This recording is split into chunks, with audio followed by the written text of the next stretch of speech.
Hi, today the topic is why you keep having symptoms even after therapy. And we're talking about symptoms of anxiety, depression, traumatic stress, and why they keep happening even though you've been to therapy, maybe even decades of care therapy, and you're still struggling with the same symptoms. So that's what we're going to unpack and look at. And I'm Rachel McLeod. I'm a mental health therapist and an emotional wellness coach, and I specialize in helping people do the brain work for resolving symptoms of anxiety, depression, and traumatic stress. The brain has a beautiful process for this, and that process can get stopped and blocked, and so that the brain can't do it. And so when that's stopped, we're going to see lots more symptoms of anxiety, depression, traumatic stress continue to grow. And so what I specialize in helping people do is get that process unblocked and unstopped by working with a different part of the brain than we traditionally use in talk therapy. And when that part of the brain it gets out of the way and lets healing happen, all of a sudden the mind body system is starting to resolve symptoms of anxiety, depression, traumatic stress pretty quickly. So it's a beautiful process. I rely entirely on that when I'm helping people resolve disorders or symptoms or overcoming challenges. I'm relying on this brain function, this brain process, and making sure that it's moving well. And so, and that's what I'm going to talk about here today when we're talking about why you keep having the same anxiety symptoms even after therapy. Um, and so, let's dive in and talk about this. And so, um, I think I want to just start by saying that we usually still have symptoms because we're targeting the wrong part of the brain, and we're not helping the brain in the way that it's designed to process. We want the brain to process in the way we want it to process. Like I would prefer it like this. And while we do get to have some influence on that, we really need the brain going through its own process, its natural process. And so we need to work with the brain in that manner. Okay, so if we can give the brain what it wants and help the brain do what it's designed to do, then it will turn back around and help us get what we want, which is getting rid of these symptoms of anxiety, depression, and traumatic stress. Yes, those symptoms have got to go, right? And your brain is the one that can resolve them. Okay, so what I want to do right now is I want to show you this little diagram that I made, and I picked this topic, and I was like, "Ooh, I've been burning. I've been trying to use this diagram. I've been using it in therapy sessions lately because a part of my working with Rachel is always that I'm teaching you to do your work. I'm helping you learn your inner world and learn how to help your brain process what's going on. And so I teach people how to do this. And when I'm in their inner world, I'm like, "Oh, look at this." So, but I want to share this with you as well. So let's say this is a symptom, okay? And these are the different layers of the symptom. Every symptom has these layers. Every life experience has these layers. Um, that this is what's going on all the time. It never stops. But usually we're only aware, we're only conscious of this layer right here, the conscious and mental layer. And so the conscious and mental layer is what we're aware of, right? And but there's all this other stuff as well. Traditional talk therapy really focuses on this. We're talking, we're exploring things, we're learning new things, we're practicing skills, we're talking about skills, we're really working with what's consciously available to us. But in a symptom of, let's say, your panic attack while you're driving, um, there's a conscious level of this. You might be consciously aware of the thoughts going through your mind. Oh my gosh, what if I have a panic attack here and catastrophe. Um, so you might be aware of this. So you might be talking about this. You might be talking about this. Uh, This is not usually where the problem is, but if we can help our brain process this, and I'm going to talk about that in a second. But this is usually the least effective place to be working on a symptom. And that's why talk therapy is wonderful for support, skill building, learning, support. I said that already. Validation, wonderful. Gosh, if you can find a great validator, as somebody who observes you and feeds your words back to you, you've got a gem. Because there's a ton of work that can happen in and talk therapy in traditional therapies in that way, and then skill building who can teach you skills. Yes, okay. Um, but it's not great for resolving symptoms of anxiety, depression, and traumatic stress. This is why people come to me all the time, have been in therapy for decades, they have the same disorder. And then we work together for a couple months and symptoms are just evaporating. And because I'm working deeper in here. Okay. So we'll talk about this and we're going to talk about processing. So you can see what I'm saying. I wish I had done this opposite though. I'll be honest. I'm like, because then we could just go right into it. Okay, but okay. And so let's say panic attacks while you're driving. Okay, there's an emotional component to this. It's the panic, right? The panic, fear, worry, desperation, doom, all those things. This is a much more powerful place to work and make sure these emotions get processed than this. If I can get somebody from here to here quickly, I'm going to, and this is where we're going to sit processing. People have different abilities to get into these areas. And a lot of what I'm teaching people to do in my program, Inner World Transformation, is to practice exercises that will get them into these places, get them exploring these places, getting them processing these places, and be able to shift into them like more quicker and quicker and quicker. So and get to know these parts of themselves so that they can hear when that part is telling them that there's a problem. Okay. Now, we have the sensory level. This is where when we're having a panic attack, what are you sensing? What's going on in your body? What are you smelling? What are you hearing? What's going on tactile? How's your body moving? What senses? So this is a really, really powerful place. I'm coming for this spot. This one, I love working in this one. It's powerfully transformative. And it's when the body gets to send all of the data about the experience up to the prefrontal cortex and the executive functioning parts of the brain. And it's like you're facilitating their conversation.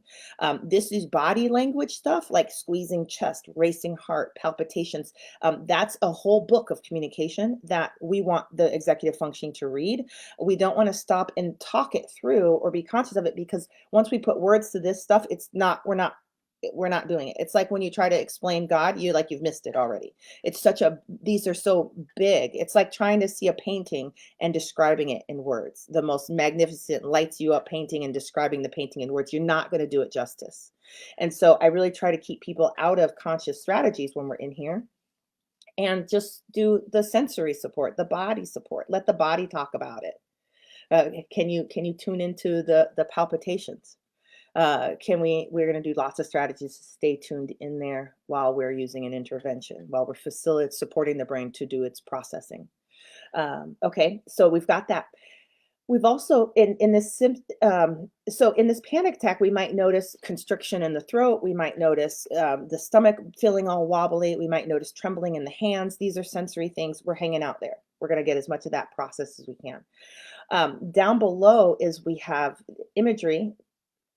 I threw this together my first time, so I um, upgraded it. So we've got imagery because this is what I was working on with this client because they have good imagery going on, and I wanted to highlight to them, your brain talks to you like this. You have tons of images. Let's grab those because this is your subconscious mind. And everybody's subconscious mind talks to them differently. Everybody has a different relationship with their subconscious mind. Some subconscious minds are telling tons of wonderful stories. There's uh, sometimes the inner critic can be part of this. Sometimes it's a bit of other things, um, but this is a really great place to be working. It's important. The subconscious programming for driving is panic attacks. And so we want to get in there and we want to shift that program. We want to get the brain to overhaul that subconscious program. And that's a little bit bigger work than these two guys. And so I always start here and here because a lot of times this will unravel by itself. But if we can create enough change in these two places, it's a lot easier to shift the subconscious program, get in there and clean up a little bit more. And also these two will bring you right to the subconscious programming. So they're good friends in the inner world, even though you feel like you're suffocating. That's actually one of your friends and telling you all the most helpful information available to you in your body. And it comes in this form of feeling like you're suffocating. So that's why it's really challenging to learn and build the skills to want to even hang out with these parts of you. But you can get that stuff moving faster and faster, and then they don't have to communicate with you like they're screaming, right? They can start communicating nicer and nicer and nicer. And the more you know your inner world, the more you're meeting them when they're at a level 1 or 2 instead of when they're screaming at you and they're at a 9 or 10. You're not listening to me, you know? So we want to minimize that. We want to work collaboratively and skillfully with the inner world. So and then there's an energy level here, and that we are all energy and it's a base level. This is why I love energy work, and why I encourage it, why I share interventions of this level is that if we can create a shift in how our body is sending information, energy, how our energy is flowing through our mind body system. Our body is very electrical, and it's interacting with the world around us electrically, and so we can actually shift this. And those electrical signals and those electrical processes are really in the body's most base energetic communication. No, let me say that again. I want to say that right. I'm going to say that in a way that's satisfying here. It's the body's most base communication system. There was even a statement by Stanford. I remember this in the 2000s.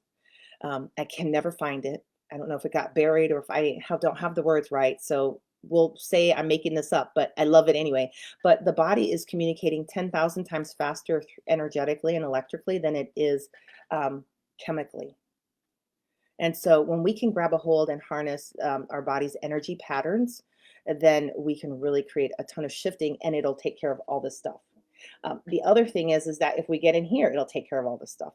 If we get in here, because the issue is that we need to meet the brain where the problem is. Okay.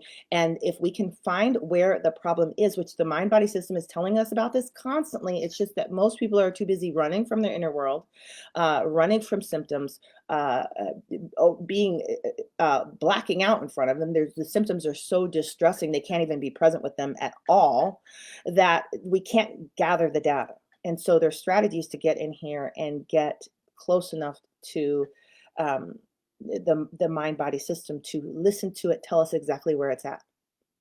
Okay, this is my entire skill set. This is my entire what I'm teaching in my program Inner World Transformation. Can we find which layer this is at? And after you get to know yourself pretty well, there's tons of assumptions you can make that are pretty accurate, but based on experience.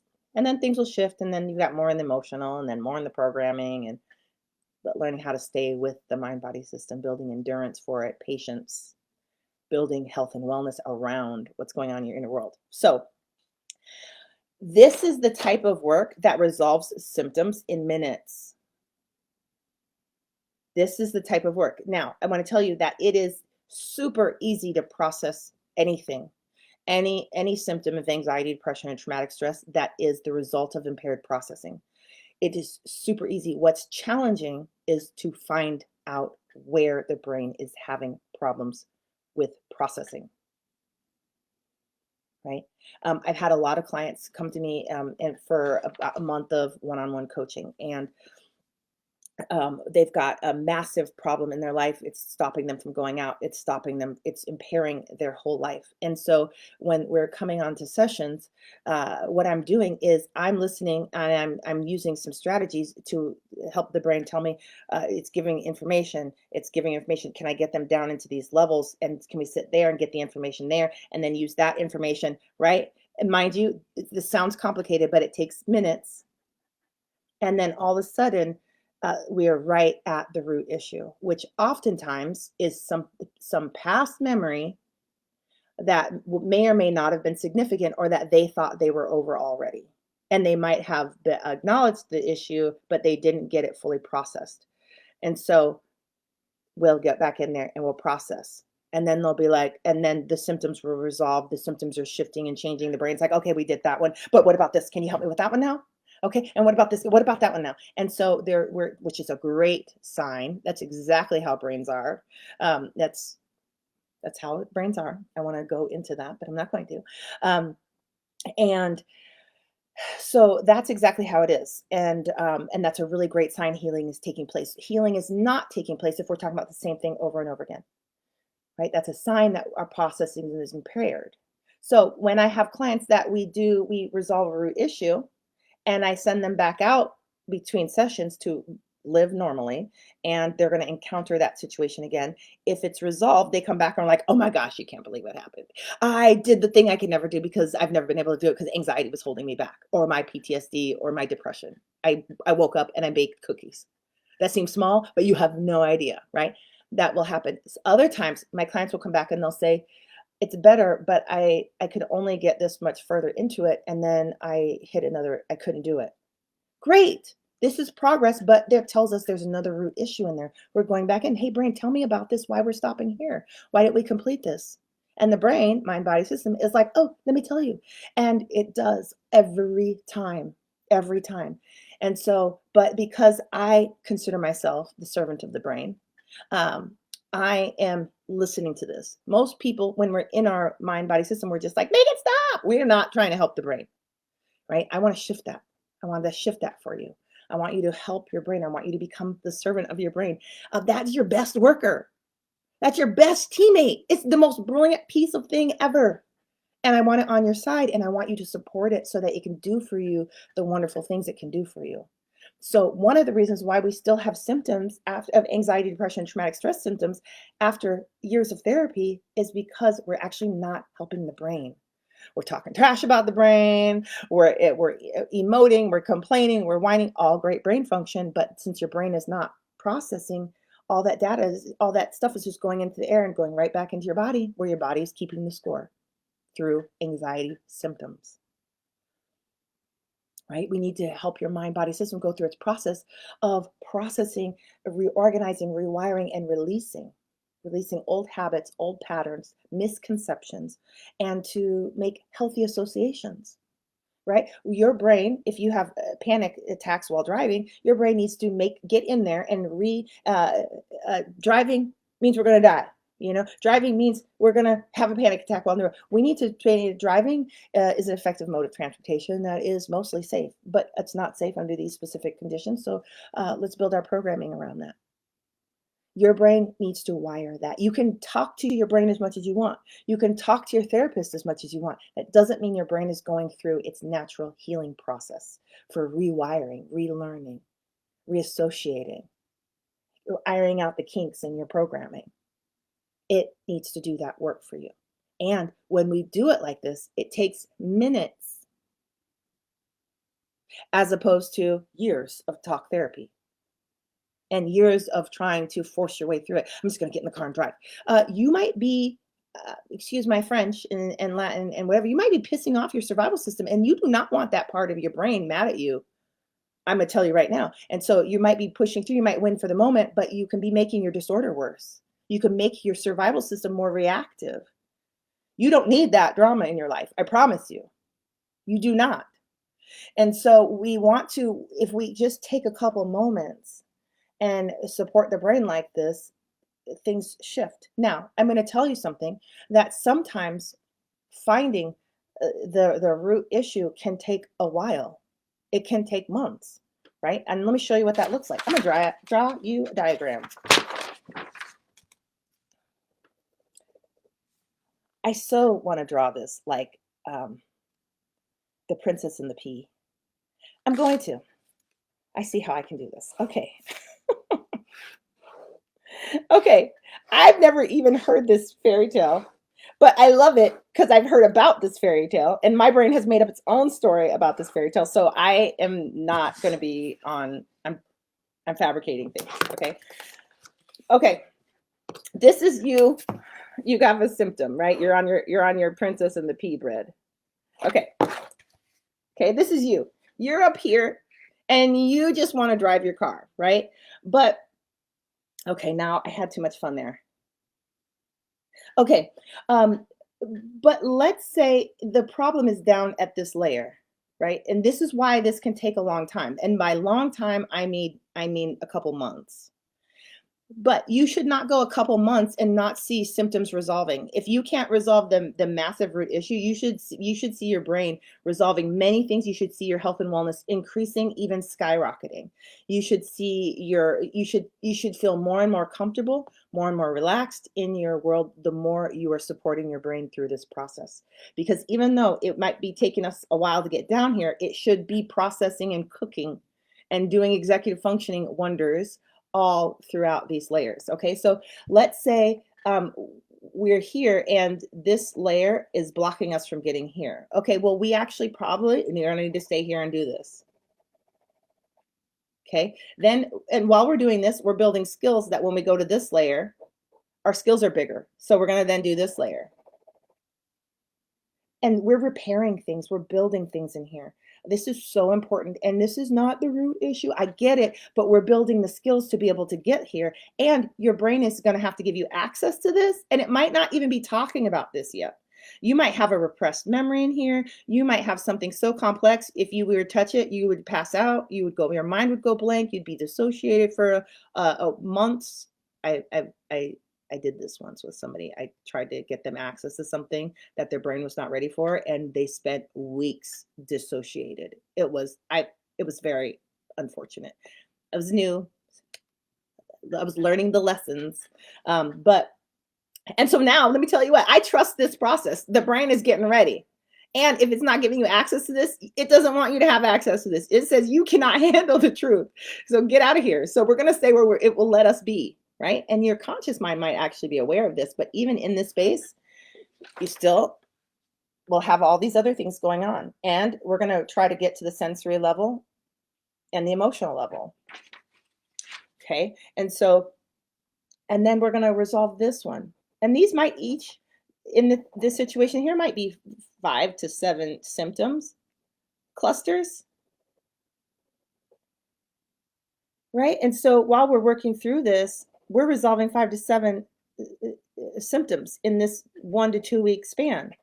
We're cleaning this up. We're getting your brain in there, and your brain's having a great time. It thinks it's like, this is fabulous. It's doing so many wonderful things. This little work that we're helping it do is it's going in night and day in the background, like brains are supposed to do. It's reorganizing, shifting, healing for you because you actually are helping it process stuff it's never been able to process, never been able to get past the brain's healing process, or into the brain's healing process. It kept getting blocked out by your survival system, which now we're using interventions to talk to that part of the brain, say, hey, we're good.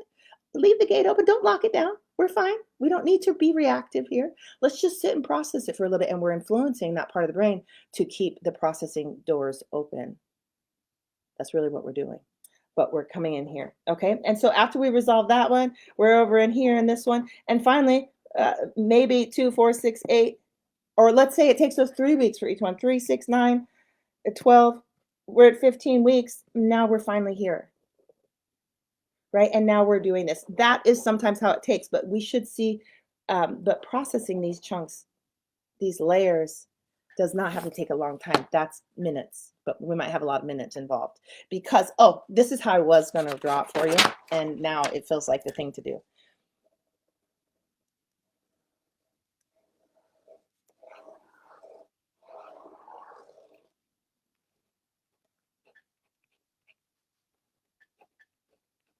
Okay. That one has a ponytail. Okay. This is your processing team. And this is the problem. But this first layer, they can't get through. So we're going to help them with that layer. We're going to take this boundary down and let them gather all the data that's within this layer. Right? Then that layer is going to go away and disappear. And then there's this new layer. It's got a pain charge on it. We're going to take that off of there. We're going to process that. And we're going to get in. And right here, this might be what happens with your panic attacks while driving. It might be a process, but we're going to hang through the entire process. We're going to stay with it. We're going to help the brain with every piece of this, because if it takes us this long to get it, there was a lot of repair that needed to occur. This was not a simple panic disorder. Panic with driving, this was a whole thing. And this happens sometimes. This is especially how it goes with people with complex PTSD. If the panic attacks while driving is because of one incident, and maybe it happened with a car accident or something you saw while you were on the road and it disturbed you, that's usually very simple. We can resolve that in a couple of hours, a couple of sessions. I had one client, we resolved their whole PTSD with an accident in 2, 3 sessions. And so and they did, it was great. And so that's a simple thing that does not take a long time. But there are things in our inner world that are more complex, right? And I don't judge these coming out of the gate. I don't know if it's going to be complex or not. I can give you a guess based upon how much work you got done in early childhood, wiring and processing support in childhood. I have lots of videos on that. And I can tell you if that's going to complicate this, but it's okay. We need to resolve those challenges from early childhood as well. So while we're going after the panic attacks while driving, we're also cleaning up stuff your brain has been meaning to get to this whole time that are actually stuck in your system. So you're not only going to get your driving back, but you're also going to get increased health and wellness, which is going to elevate the way you're interacting with your family members, your businesses, your goals, yourself, your self-esteem. We're going after it all. Okay. And so that's how it works. That's how it works. So that's a complex way of looking at this, but this is why people have the same anxiety, depression, or trauma symptoms even after therapy, is because we're actually not getting to the root issues. We're actually not coming into the parts of the brain that need the most help, the mind-body system.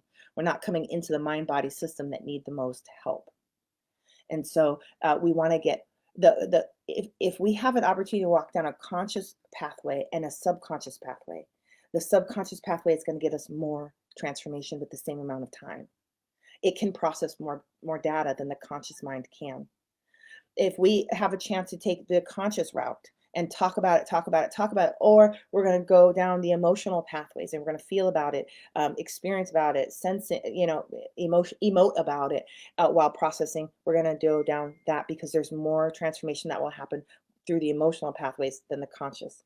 We can use the conscious mind to direct us. That's great. But at the end of the day, we need to hop underneath into these deeper layers and do the work there. We want to go right where the brain is having the most challenges processing. Right? And we think it's a mind thing. We think it's a conscious thing because our minds are everywhere.